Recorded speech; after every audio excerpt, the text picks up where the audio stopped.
নিখিলবঙ্গ মেধা উৎকর্ষ অভিযান, নিখিলবঙ্গ মেধা উৎকর্ষ অভিযান ক্লাস 5, এটা হচ্ছে আমাদের সেট সেট 5, ঠিক আছে। ক্লাস 5 সেট 5, বিষয় গণিত। 1 নম্বর প্রশ্ন কি বলছে? প্রথম প্রশ্ন, এক সংখ্যাটি, এক যে সংখ্যা সেটি হচ্ছে 1, এটা আমাদের প্রথম প্রশ্ন। এক সংখ্যাটি মৌলিক সংখ্যা, যৌগিক সংখ্যা, মৌলিকও নয় যৌগিকও নয়, নালে না ওপরের সব কটি। এটার অ্যান্সার কি হচ্ছে আমাদের? এক যে সংখ্যাটি আছে, এক সংখ্যাটি, এক সংখ্যাটি না মৌলিক, না মৌলিক, ঠিক আছে, না মৌলিক না যৌগিক, ঠিক আছে, মৌলিকও নয় আর যৌগিকও নয়। একটু দ্রুত লেখার জন্য হাতের লেখা একটু খারাপ হচ্ছে, ঠিক আছে, মৌলিক নয় যৌগিক নয়। কেন? তার পিছনে একটা কারণ আছে। মৌলিক এবং মৌলিক সংখ্যা হওয়ার জন্য আর যৌগিক সংখ্যা হওয়ার জন্য যে শর্ত, সেই শর্ত কিন্তু এই এক সংখ্যাটি মেনে চলে না, ঠিক আছে। কি কি শর্ত? না, যতগুলো গুণিতক থাকার কথা তার চেয়ে বেশি, সরি গুণিতক নয়, গুণনীয়ক হবে, যতগুলো গুণনীয়ক থাকার কথা তার চেয়ে বেশি গুণনীয়ক থাকে। এর যে কি কি কি থাকা দরকার মৌলিকের জন্য? মৌলিক সংখ্যার কেবলমাত্র দুটি উৎপাদক বা গুণনীয়ক থাকবে, ঠিক আছে। মৌলিক সংখ্যার কেবলমাত্র দুটি উৎপাদক বা গুণনীয়ক থাকবে, আর এটা দুইয়ের বেশি উৎপাদক বা গুণনীয়ক থাকবে, কিন্তু একের কেবলমাত্র একটি উৎপাদক বা গুণনীয়ক আছে। 2 নম্বরের প্রশ্ন কি বলছে? 30, 30 এবং 50 এর মধ্যবর্তী যমজ মৌলিক সংখ্যা দুটি হলো। আচ্ছা, বেকার আমি এখানে 30 লিখলাম, 30 লেখার কোনো প্রয়োজনীয়তা ছিল না। তাহলে 30 থেকে কত বলেছে আমাদের? 30 থেকে 50 অবধি কি কি সংখ্যা আছে যমজ মৌলিক সংখ্যা? এটা হচ্ছে 43 আর 41, 41 আর 43, এটা হচ্ছে আমাদের যমজ মৌলিক সংখ্যা, ঠিক আছে। যমজ মৌলিক সংখ্যা যাদের বিয়োগফল 43 বিযুক্ত 41 সমান কত হচ্ছে? 2, যাদের বিয়োগফল হবে সবসময় 2। চলো, তারপরের প্রশ্ন কি বলছে দেখি। তারপরের প্রশ্ন বলছে লব ছোট হর বড়, এরকম ভগ্নাংশকে কি বলে?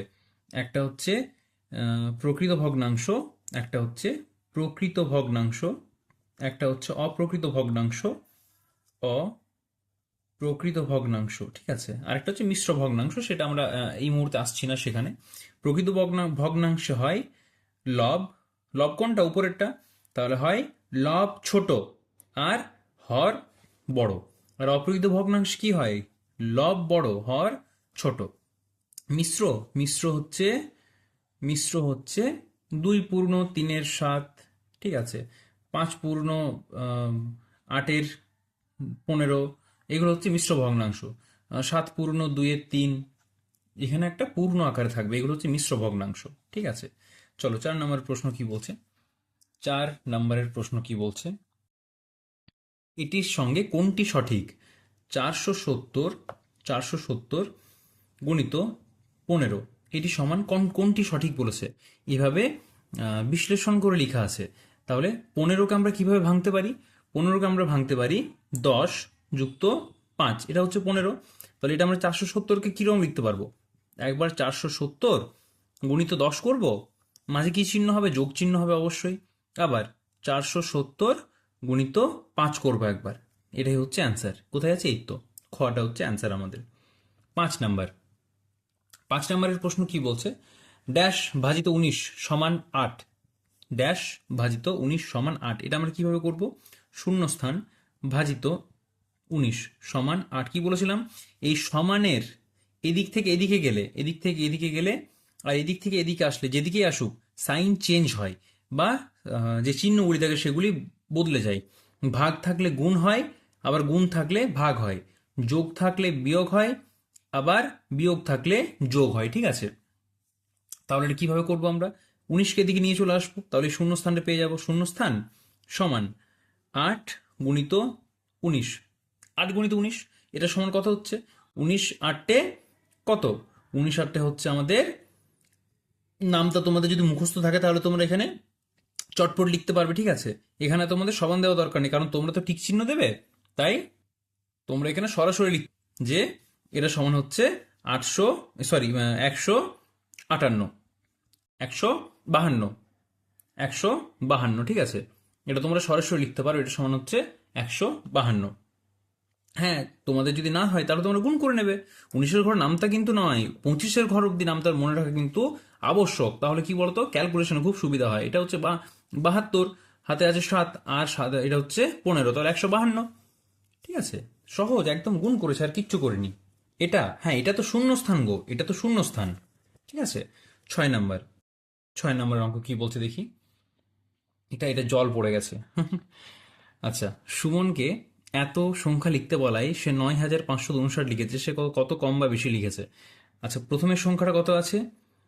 9, 5, 6, 9, 5, 6, 6, 9, এটা প্রথমের সংখ্যা। আর সুমন লিখেছে কত এটা দেখিনি, একক, দশক, শতক, হাজার, অযুত। ঠিক আছে। আর সুমন কত লিখেছে? সুমন লিখেছে, সুমন লিখেছে 9,559, 9,559। তাহলে 9,500, শত বলতে এখানে 5, 59 মানে 59। এটা কত হচ্ছে আমাদের বিয়োগ করলে? 9 9 হচ্ছে 0, এটা হচ্ছে 1, এটা হচ্ছে 1।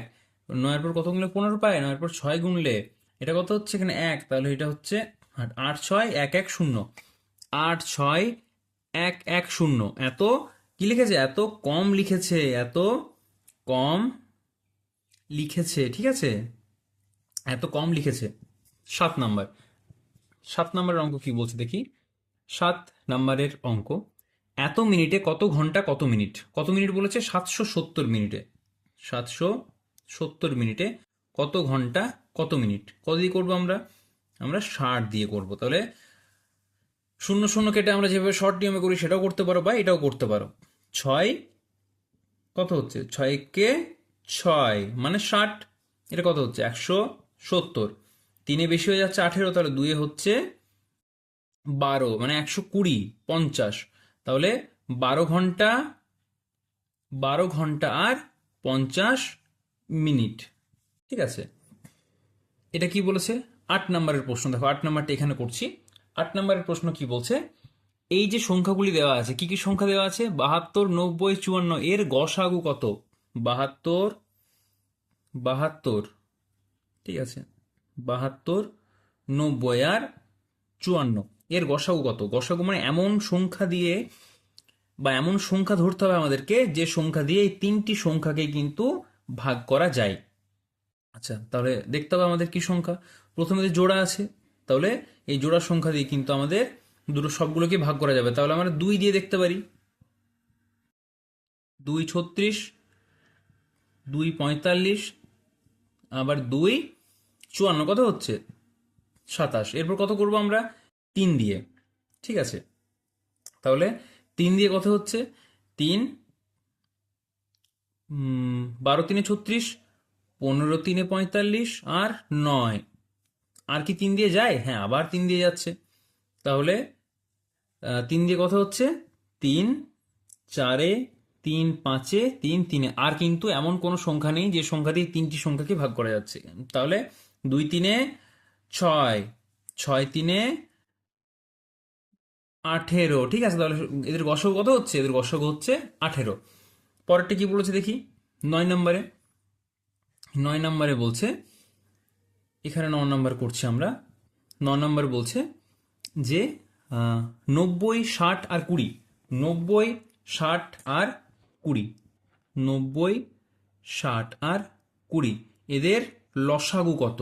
লসাগু মানে এমন সংখ্যা ধরতে হবে যেখানে এই দুটি, যে কোনো দুটি সংখ্যাকে যেন ভাগ করা যায় অবশ্যই, যতক্ষণ না 1 আসছে। ঠিক আছে, প্রথমে আমরা 10 দিয়ে করে ফেলছি। 10 দিয়ে কেন করছি না? 10 দিয়ে করলে তো সবগুলোই ভাগ করা যাচ্ছে। 9, 6 আর 2। তারপর কি করব? তারপর করব আমরা 3 দিয়ে।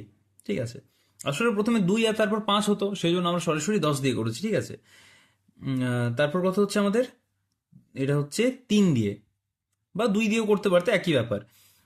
ব্যাপার একই নয়, বাট এখানে আমাদের ভুল হবে না সেটা। 3 2 2, কেন ভুল হবে না? আচ্ছা, সেটা নিয়ে এখন বিস্তৃত আলোচনা করা যাবে না। ঠিক আছে, কত হচ্ছে? 3, 1, 1, 1। তাহলে 10 × 3 কত আছে বলো তো? 3 × 2 = 6, 3 × 6 = 18, আর 18 × 10 হচ্ছে 18 × 10 সমান হচ্ছে 180। ঠিক আছে, এটা হচ্ছে আমাদের উত্তর 10। ঠিক আছে, 10 নম্বর কি বলছে দেখো, এটা এখানেই বোঝাই তোমাদের, এটা তোমরা এখানে বেশি ভালো বুঝতে পারবে।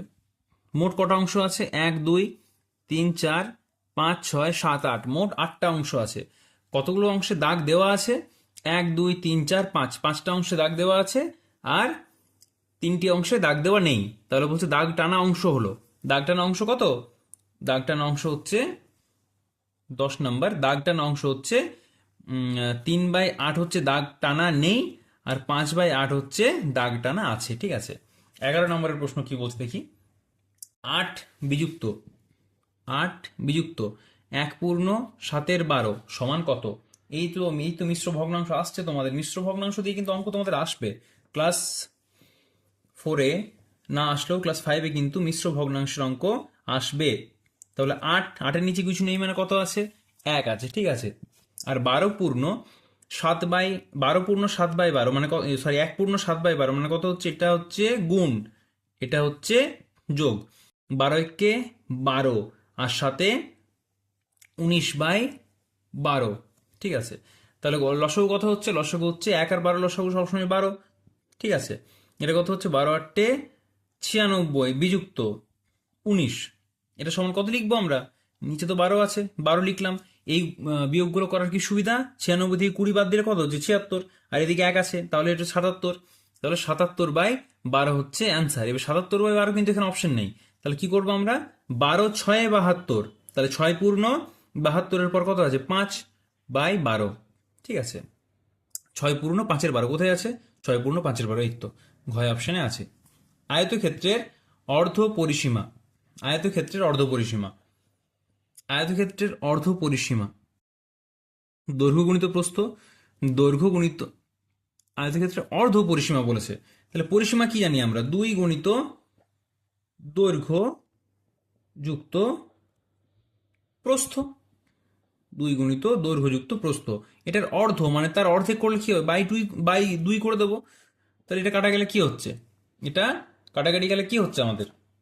এটা যখনই আমরা কাটাকাটি করছি তখন আমাদের কি হচ্ছে? 2 2 কাটা যাচ্ছে, তাহলে আমরা কি পেয়ে যাচ্ছি? তখনই আমরা পেয়ে যাচ্ছি দৈর্ঘ্য যুক্ত প্রস্থ, দৈর্ঘ্য যুক্ত প্রস্থ। ঠিক আছে, এটা হচ্ছে আমাদের অ্যান্সার। চলো 13 নম্বর প্রশ্ন কি বলছে? 13 নম্বরের অঙ্ক কি বলছে? 13 নম্বরের অঙ্ক কি বলছে দেখি আমরা চটপট।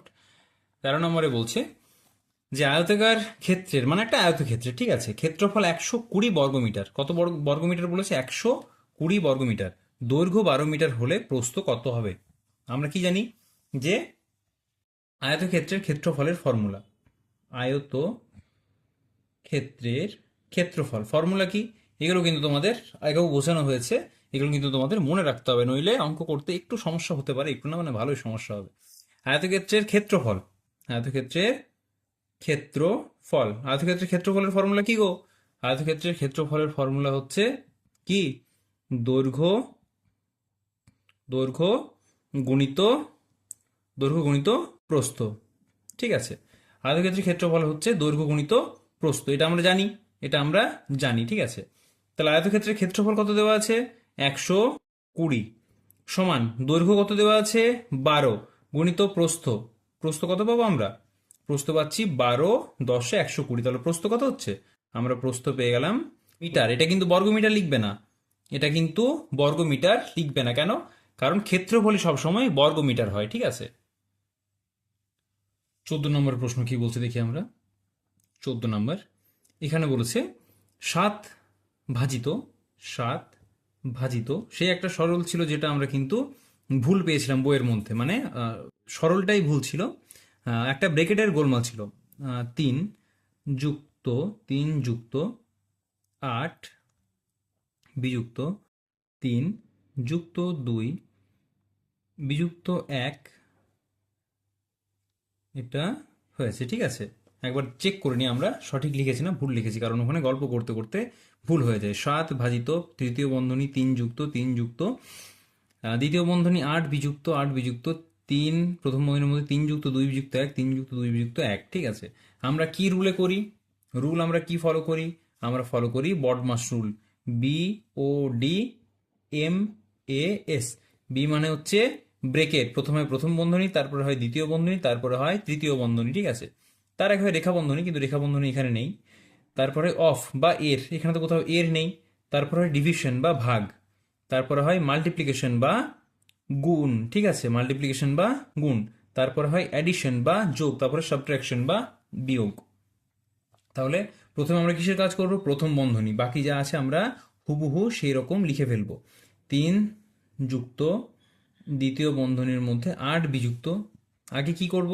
এটার মধ্যে আবার দেখো, এই তৃতীয় বন্ধনীর মধ্যে যোগের কাজ আগে হবে না বিয়োগের? আগে হবে যোগের কাজ, আগে হবে যোগের কাজ, তারপরে তো বিয়োগ আছে এখানে। তাহলে যোগ, যোগ কি আছে? 3 যোগ 2 কত হয়? 5, বিযুক্ত 1 সমান কত হচ্ছে? এটা হচ্ছে 4। তাহলে দ্বিতীয় বন্ধনী থাকলো, সমান 7 ভাজিত 7 ভাজিত, আবার কথা হচ্ছে এখানে তৃতীয় বন্ধনী থাকবে, দ্বিতীয় বন্ধনীর কাজ হবে, তাহলে 3 যুক্ত 4, এটা বিয়োগ করলে 4 হচ্ছে তৃতীয় বন্ধনী। এটা কত হচ্ছে? 7 ভাজিত 7 সমান কত হচ্ছে? 1। 1 হচ্ছে আমাদের উত্তর। চলো তারপরের প্রশ্ন কি বলছে দেখি। তার পরের প্রশ্ন কি বলছে দেখি। কি আছে? 15 নাম্বার, 15 নাম্বারের প্রশ্ন বলছে আমাদের 6,000, সরি 60,000, আচ্ছা 1 2 3 4, 60,000 যোগ 70 যোগ 1/10 যোগ 5/100। ঠিক আছে, এটিকে দশমিক সংখ্যায় লিখলে হবে। ঠিক আছে, দশমিক সংখ্যা লিখলে কি হবে? দেখো, একক, দশক, শতক, হাজার, অযুত। ঠিক আছে, তাহলে এটা আমরা কি লিখবো? এটা যেমনকার সেরকম লিখবো, তার সাথে কত লিখবো? একক, দশক। এটা লেখার একটা নিয়ম আছে, কি রকম? দেখো, আমরা এখানে লিখবো একক দশক করে, একক, দশক, শতক, হাজার আর অযুত। ঠিক আছে, এটা আমরা লিখেছি, একক, দশক, শতক, হাজার, অযুত, এই অবধি আমরা লিখে নিয়েছি। তাহলে অযুতের ঘরে কত আছে? 6। আবার তাহলে 6-এর পর কি হবে? সবগুলোই শূন্য বসিয়ে দেবো। এখানে কি আছে? দশকের ঘরে 7, বাকিটা শূন্য বসিয়ে দেবো। ঠিক আছে, আবার এখানে কি আছে? বাই যখনই আসবে তখনই আমরা জানবো সেটা দশমিক। ঠিক আছে, তাহলে এখানে আমরা কি পাচ্ছি? এখানে আমরা পাচ্ছি 60070। এটা আমরা এখানে লিখে নেব 60070। এবার দশমিক তো আমরা পেয়ে গেছি প্রথমেই এটার জন্য, তাহলে দশমিক কত হচ্ছে? দশমিক 1 হচ্ছে, কারণ দশমিকের পর কটা ঘরে আমরা 1 বসাবো? কোন ঘরটাতে 1 বসাবো? প্রথমের ঘরে। কেন না? এই 1-এর জন্য বসে দশমিক, আর শূন্যর জন্য হয় একটা ঘর। 1-এর জন্য বসে দশমিক আর শূন্যর জন্য হয় এই একটা ঘর। এখানে 1 আছে বলে তোমাদের হয়তো একটু কনফিউশন আসতে পারে, এটা করলে বুঝতে পারবে। দেখো, কটা শূন্য আছে? দুটো শূন্য আছে। দশমিক তো আমরা 1-এর জন্য দশমিক নিয়ে নিয়েছি, এই একটার জন্য আমরা কি নিয়েছি? দশমিক। আর শূন্যর জন্য কটা ঘর? একটা ঘর, দুটো ঘর, কি বসাবো? 5 বসাবো। ঠিক আছে, এটা হচ্ছে আমাদের উত্তর, 60070.15। 16, 16 কি বলছে? দুটি বিন্দু দিয়ে কতগুলি সরল রেখা টানা যায়? যদি বলে দুটি বিন্দু, এই দুটি বিন্দু দিয়ে কতগুলি সরল রেখা টানা যায়? দুটি বিন্দু দিয়ে সবসময় সরল রেখা টানা যাবে একটি। কেন? কারণ এই তো একটা বিন্দু, এই একটা বিন্দু, এই তো কটা সরল রেখা টানা যাচ্ছে? একটা। কিন্তু যদি বলে যে একটি বিন্দু দিয়ে কতগুলি সরল রেখা টানা যাবে, তাহলে অসংখ্য, এদিকে যেতে পারে, এদিকে যেতে পারে, এদিকে, এদিকে। ঠিক আছে, এই সবগুলো কিন্তু যেদিকে খুশি যেতে পারে, তাই একটি বিন্দু দিয়ে অসংখ্য সরল রেখা টানা যায়। চলো তারপরের প্রশ্ন কি বলছে? 17 নাম্বার, 17 নাম্বারের প্রশ্ন কি বলছে আমরা চটপট দেখে নিই। রুট ওভার, রুট ওভার কি বলছে? 3 স্কোয়ার, 3 স্কোয়ার যুক্ত 4 স্কোয়ার, মানে 3 বর্গ আর 4 বর্গ সমান কত হচ্ছে? তাহলে এটা কি হচ্ছে? রুট ওভার 3 স্কোয়ার মানে 3 × 3, তাহলে 3 × 3 কত হচ্ছে? 9। আর 4 স্কোয়ার মানে 4 × 4 মানে কত হচ্ছে? 4 × 4 = 16 সমান কত হচ্ছে? √25। তাই √25 মানে কত? 5। কিভাবে পেলাম? √25 মানে লিখতে পারো 5 গুণিত 5, আমরা তো জানি। তাহলে সমান কত হচ্ছে? সমান হচ্ছে 5। ঠিক আছে, কারণ রুট থেকে বের করলে আমাদের আমরা সিঙ্গেল ডিজিট বের করতে পারি। 18 18 নম্বরের প্রশ্ন কি বলছে? 18 নম্বরের প্রশ্ন বলছে 2, 7, 9 কোনটি হলো? একটা কোণের গল্প বলেছে এখানে। ঠিক আছে, কোণ। এখানে কোণ কিরকম হিসেব করতে হবে? আমাদের একটা সিস্টেম আছে, আমরা কোণকে ডিনোট করি থিটা দিয়ে। কি দিয়ে? থিটা দিয়ে। তাহলে আমাদের যদি হয় থিটা, থিটা যদি হয় ছোট কার থেকে? 90 ডিগ্রির থেকে। থিটা যদি 90 ডিগ্রি থেকে ছোট হয় আর 0 ডিগ্রির থেকে বড় হয়, তাহলে সেটাকে আমরা কি বলবো? সেটাকে আমরা বলবো সূক্ষ্ম কোণ। খুব ভালো করে এটা বুঝবে, খুব ভালো করে এটা বোঝো। আবার থিটা যদি ইকুয়াল হয় বা সমান হয় 90 ডিগ্রির, তাহলে সেটাকে আমরা কি কোণ বলবো? সেটাকে আমরা বলবো সমকোণ। কি কোণ বলবো? সমকোণ। মানে সে হচ্ছে সমান। ঠিক আছে, কার সমান? 90 ডিগ্রির সমান, সেটা হচ্ছে সমকোণ। এরপর এরপর কি বলেছে? এরপর বলছে থিটা, থিটা যদি 90 ডিগ্রির থেকে বড় হয়ে যায় কিন্তু তার থেকে ছোট হবে, 180 থেকে ছোট হবে, তাহলে সেটাকে বলবো স্থূলকোণ। স্থূল কোণ। ঠিক আছে, সেটা হচ্ছে স্থূলকোণ। এরপর থিটা যদি 180 সমান হয়, তাহলে হচ্ছে একটা সরল রেখা বা একটা সরল কোণ। ঠিক আছে, কি হচ্ছে? একটা একটা হচ্ছে সরল কোণ। ঠিক আছে, তোমাদের প্রশ্ন আসে যে কোনো কিছুর সাহায্য ছাড়া বা চাঁদার সাহায্য না নিয়ে কিভাবে কি কি এঁকে দেখাও? সরল কোণ এঁকে দেখাও। তখন কি হয়? একটা স্কেল নিয়ে শুধু এরকম দাগ দিয়ে মাঝে দাগ দিয়ে দিতে হয়, আর এখানে দাগ দিয়ে এরকম গোল করে দিতে হয়। এটা হচ্ছে 180 ডিগ্রি বা এক সরল কোণ। যাই হোক, আর থিটা যদি, থিটা যদি 180-র চেয়ে বড় হয়ে গেল কিন্তু 360-এর চেয়ে ছোট হয়, তাহলে সেটা হচ্ছে প্রবৃদ্ধ কোণ। সেটা হচ্ছে প্রবৃদ্ধ কোণ। কোথায় আছে প্রবৃদ্ধ কোণ? অপশন নেই কেন? সূক্ষ্ম, সমস্থূল, এই তো প্রবৃদ্ধ কোণ। প্রবৃদ্ধ কোণ অপশনে আছে, সে তো থাকতেই হবে, কারণ অঙ্কের কোনো স্বল্প ঠিক বা স্বল্প ভুল হয় না। অঙ্কে হয় একদম ঠিক, নইলে অঙ্ক একদম ভুল। ঠিক আছে, আর দুটি অঙ্ক আছে আমাদের, চটপট করে নিই। 19 নাম্বার, 19 নাম্বারের অঙ্ক কি বলছে? 5AB, 25CD, 125EF। আচ্ছা, 5 কত আছে? AB। ঠিক আছে, 5AB আছে, তারপর আছে 25CD, 25CD, 125, 125 ABCDEF। ঠিক আছে, এবার দেখো কি হয়েছে। 5 গুণিত 5 সমান কত হচ্ছে? 25। এটা কত দিয়ে গুণ করছি? 5 দিয়ে গুণ করছি, তাহলে 5 5-এ 25। আবার এটাকে 5 দিয়ে গুণ করলে 25 5-এ 125, তাহলে এটাকেও যদি 5 দিয়ে গুণ করি কত পাবো আমরা? 625। আবার ABCDEF আর GH, এই তো আমরা পেয়ে গেলাম 625। GH কোথায় আছে? 625 GH, এই তো অ্যান্সার। শেষ অঙ্ক আজকের, 20 নাম্বারের অঙ্ক।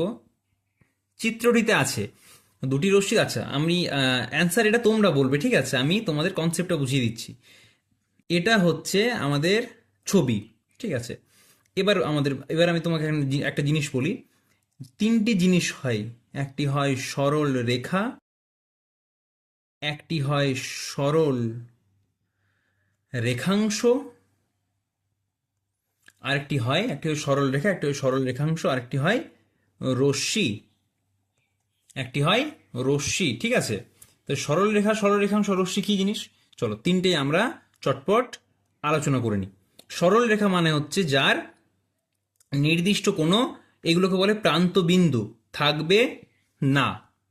সরল রেখার নির্দিষ্ট কোনো প্রান্তবিন্দু থাকবে না। ঠিক আছে, এইদিকে এখন তাকাও না, কেন এখানে তাকাচ্ছ বারবার? এইখানটা দেখো, সরল রেখার নির্দিষ্ট কোনো প্রান্তবিন্দু থাকে না।